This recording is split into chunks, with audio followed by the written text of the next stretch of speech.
A organização. A Odebrecht e o esquema de corrupção que chocou o mundo. Malu Gaspar. Este é um trabalho de análise literária. Não reproduz as opiniões ou pontos de vista da autora, e nem dispensa a leitura da obra no seu todo.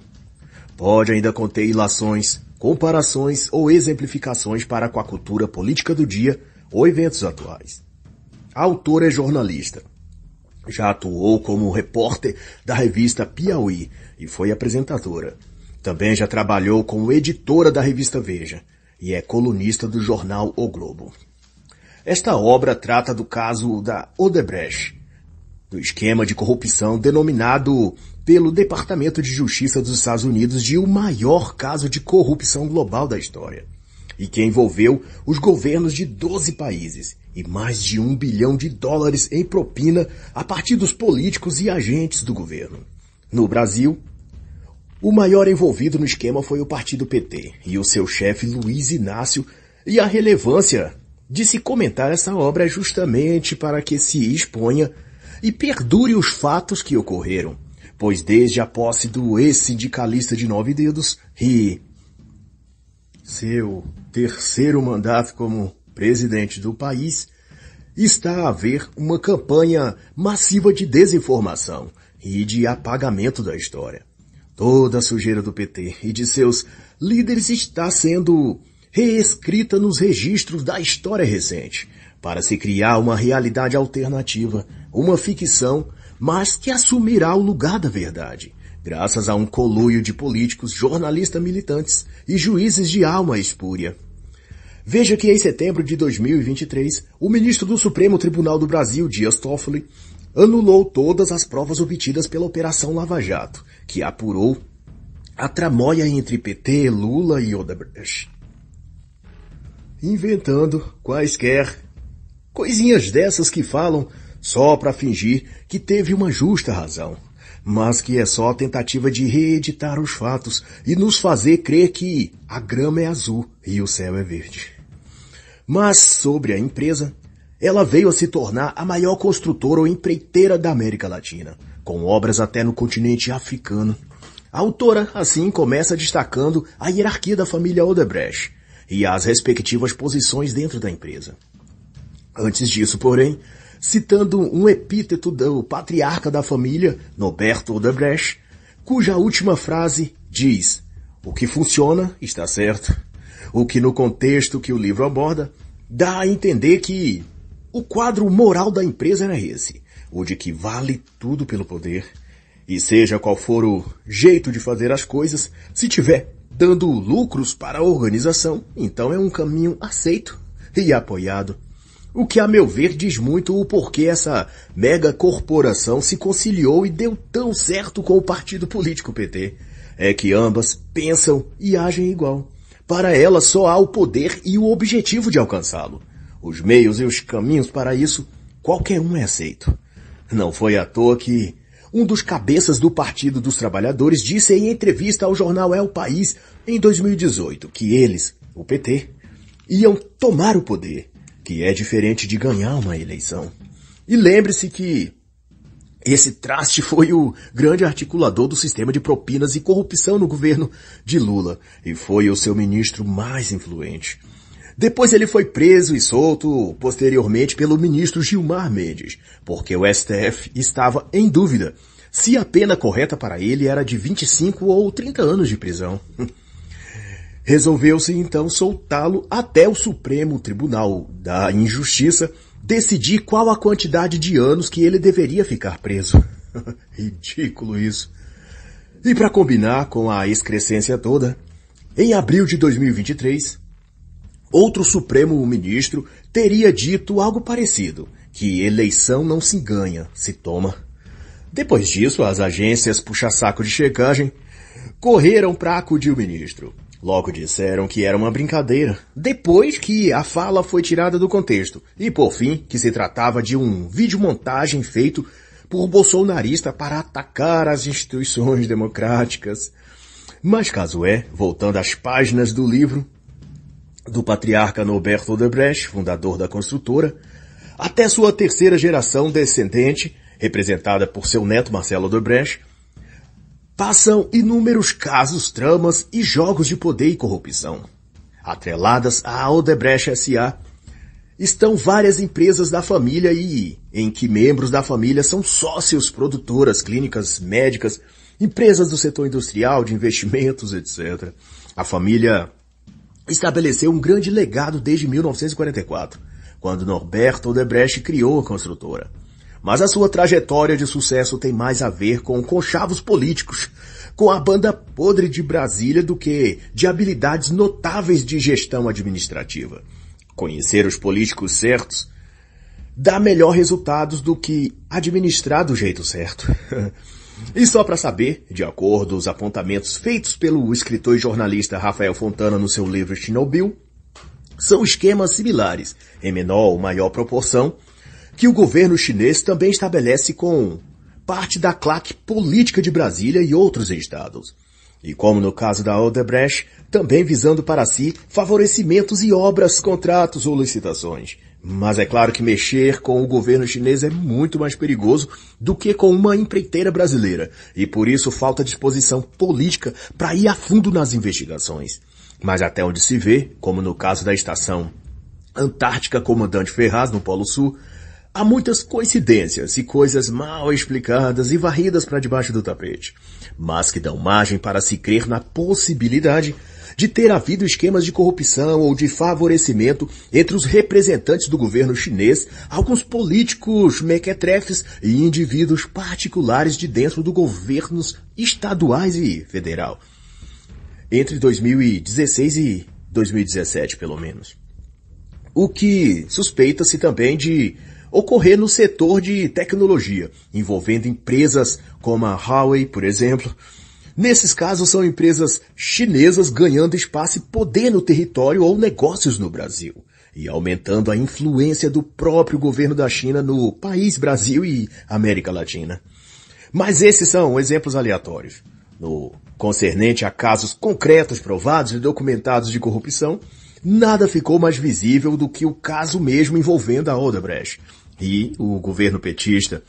Viagens pagas pela construtora para Cuba, República Dominicana ou Estados Unidos para o então presidente Lula.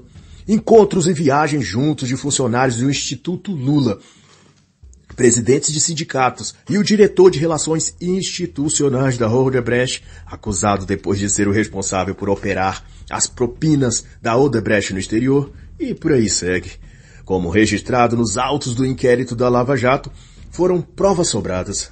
Isso é, há mais do que necessário de dados, imagens, gravações, documentos bancários e a confissão de inúmeros participantes dos esquemas, fraudes e crimes de parlamentares, ministros do então governo Lula e empresários da Odebrecht e de outras empresas. E no portfólio de corruptos e corruptores, a autora apresenta, dentre sócios, diretores executivos e até o maior nome da empresa na ocasião, Marcelo Odebrecht, o neto, pelo menos 26 nomes de gente da Odebrecht e de empresas satélites dela, que delataram esquemas de pagamento de propinas a políticos e toda a relação disso com Luiz Inácio da Silva e o PT. Da segunda geração, Emílio Odebrecht, filho de Norberto e o fundador. Da terceira geração, Marcelo Odebrecht, filho de Emílio e neto de Norberto. Todos delataram os esquemas. E para além deles, Alexandrino Alencar, diretor de desenvolvimento, Antônio Blando, superintendente, André Rebelo, diretor, Benedito Júnior, presidente de infraestrutura, César Rocha, gerente de engenharia, Cláudio Melo, diretor de relações institucionais, Fernando Reis, presidente do setor de operações internacionais, e uma dezena de outros. E como a maioria sabe, uma delação para ser válida precisa vir acompanhada de documentos comprobatórios daquilo que se denuncia. E ainda, as delações são cruzadas para identificar alinhamento e uma narrativa coesa dos fatos relatados. Mas mesmo assim, depois de tudo comprovado e milhões de reais devolvidos aos cofres públicos, o super-ministro resolveu salvar os pobrezinhos que destruíram a economia do país e decretou inválidas todas as provas que a Operação Lava Jato coletou. Para quem tem dúvidas de para qual time o juiz da partida torce, fica aí a análise do jogo para você meditar. E um ponto que a autora traz merece discussão. Que Marcelo Odebrecht demorou para aceitar fazer um acordo de delação justamente porque aguardava se obteria por meio de seus advogados algum sucesso na sua estratégia de defesa, que era explorar quaisquer falhas formais nos inquéritos e nos processos da Lava Jato para alegar a nulidade de toda a investigação.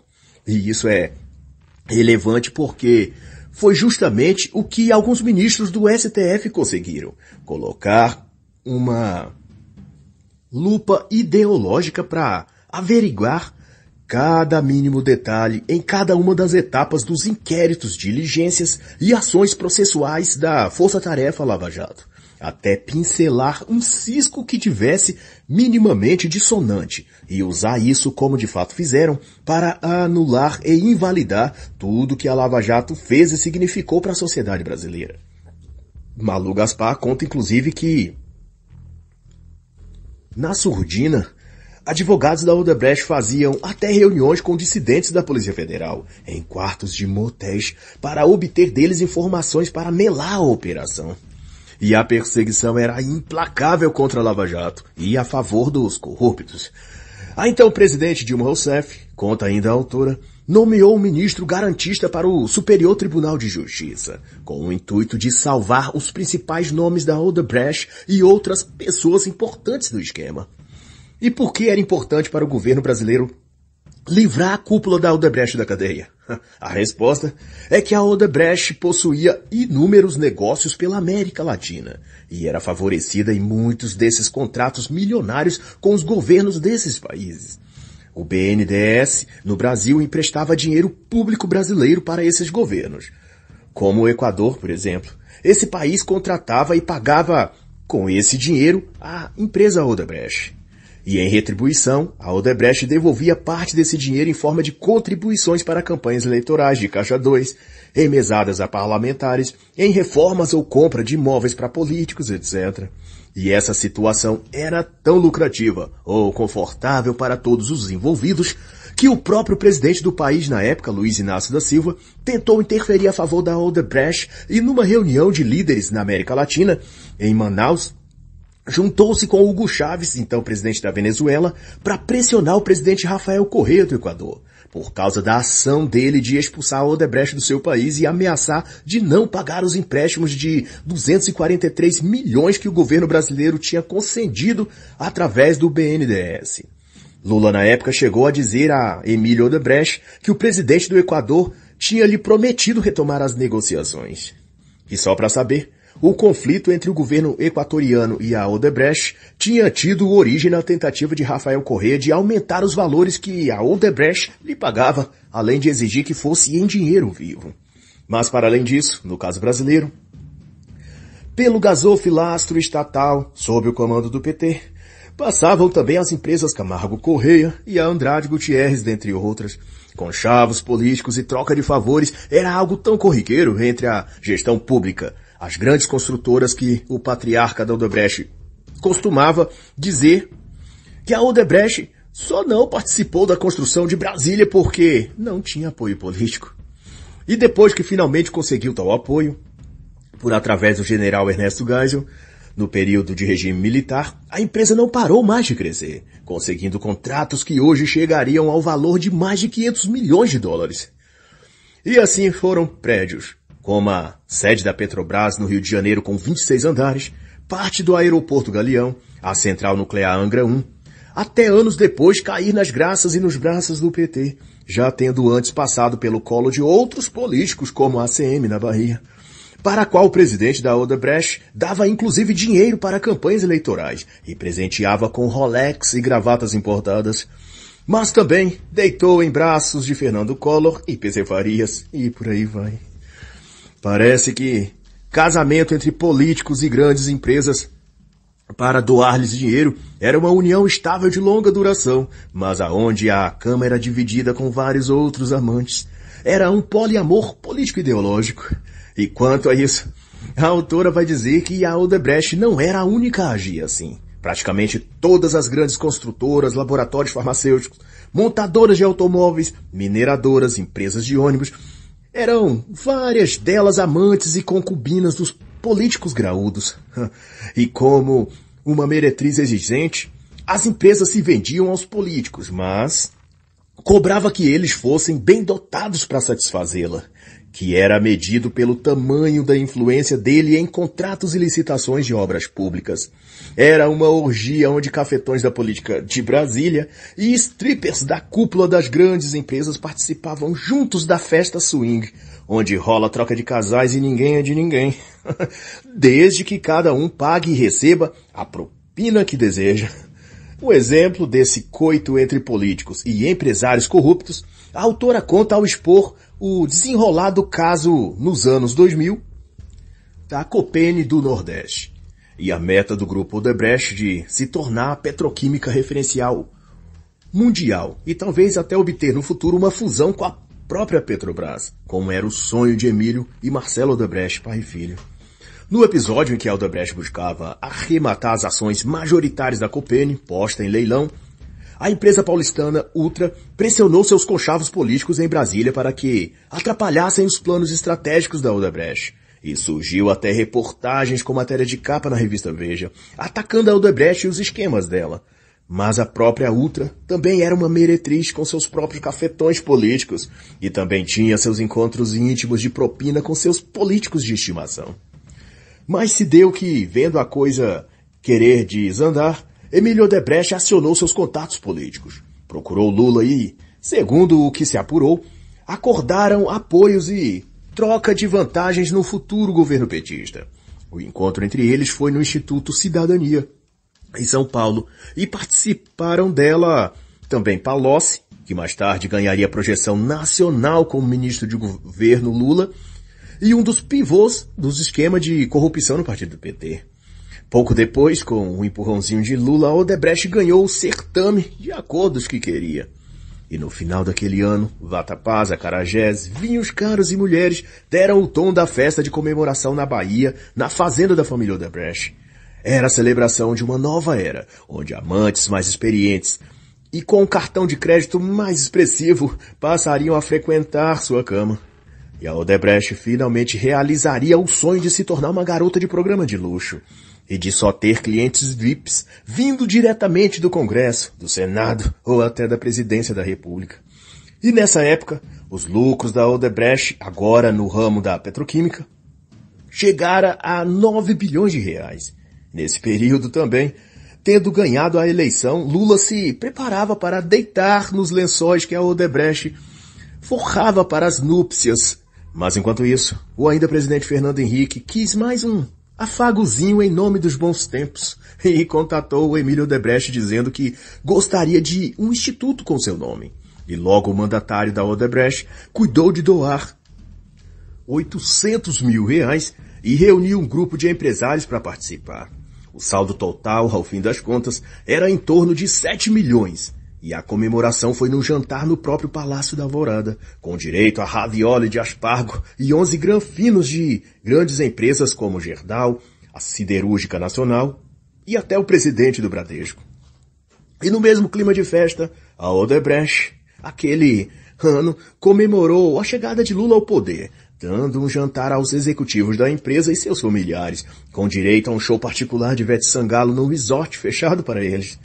E na ocasião, afirmou aos seus cúmplices que os ventos seriam ainda mais favoráveis a Odebrecht naquele próximo governo. E assim, 6 meses de posse do novo governo, e o chefe da Odebrecht junto com seus principais diretores eram recebidos por Lula na biblioteca do Palácio da Alvorada em Brasília para uma reunião. E lá estavam, além do presidente Lula, Dilma Rousseff, o presidente da Petrobras, o ex-senador petista José Eduardo Dutra e Antônio Palocci. E como esperado dos diretores da Odebrecht, Lula apitou em favor da Odebrecht, que se queixava que a Petrobras estava se intrometendo em seus negócios. Naquele embate estava em questão o contrato de fornecimento de nafta, uma das matérias-primas necessárias tanto à Petrobras quanto à petroquímica da Odebrecht. Tendo, pois, desenrolado esse laço, a coisa passou a fluir melhor, e a partir dali, com a consultoria de José Dirceu, o homem forte do governo na Casa Civil, deu-se uma inovação no sistema de propina. Até então eram pagos e recebidos de maneira aleatória, sem valores ou datas especificadas, apenas feitos conforme a necessidade do momento. Mas então foi estabelecido todo um sofisticado cronograma, onde os pagamentos eram mensais, em datas fixas e valores percentuais definidos, via contratos que cada empresa conseguia para obras com o governo. Deu-se início à era da mensalidade a partidos políticos. O partido PP, por exemplo, à época, se reestruturado para virar base do governo, tinha a contribuição de mais de 200 mil ao mês. Mas virou a mesa, chutou o pau da barraca, rodou a baiana depois que descobriu esquemas pagando até 9 milhões. E passou esse partido a reivindicar mais bolo para seu prato. Isso é só um exemplo do que se sucedeu em quase todos os partidos e empresas que tinham negócios com o governo. Sem contar que esquemas assim exorbitantes estavam espalhados por onde iam esses empresários e sua arte de seduzir políticos. E os valores das propinas impressionam. Numa certa operação que a Odebrecht ganhou no Peru, por exemplo, houve um esquema onde foram pagos 20 milhões de dólares, em que participaram a Camargo Correia, a Queiroz Galvão e a Andrade Gutierrez. Isso em propina. Só o contrato da Odebrecht era de 1,2 bilhão de dólares. Em 2004, a Odebrecht, comemorou em grande estilo os 60 anos da empresa. De certa forma, era também a celebração de uma velha amizade entre o chefe da Odebrecht, Emílio Odebrecht, com o chefe do executivo, Luiz Inácio. E não era para menos, né? Que começou essa amizade em 1985. E por isso, o evento contou com a participação do presidente do Banco Central, Henrique Meirelles, e de vários ministros de Lula. E o clima mesmo parecia de um lindo casamento, onde os noivos felizes, Emílio e Lula, passeavam pelo salão, sorrindo e acenando para os convidados, e entre um tchauzinho e outro, os noivos combinavam, excitados, o que fariam na lua de mel. E pelo ânimo dos dois, eles aprontariam muitas sacanagens. Emílio, disse Lula, ao passarem de frente a uma maquete de plataforma de petróleo montada como decoração para o evento. Vocês têm de fazer essas plataformas todas que a Petrobras quer. Vocês têm que ter estaleiro aqui, completou Lula com os olhos brilhando. Sim, claro, presidente. Vamos participar das concorrências, respondeu Emílio, totalmente apaixonado.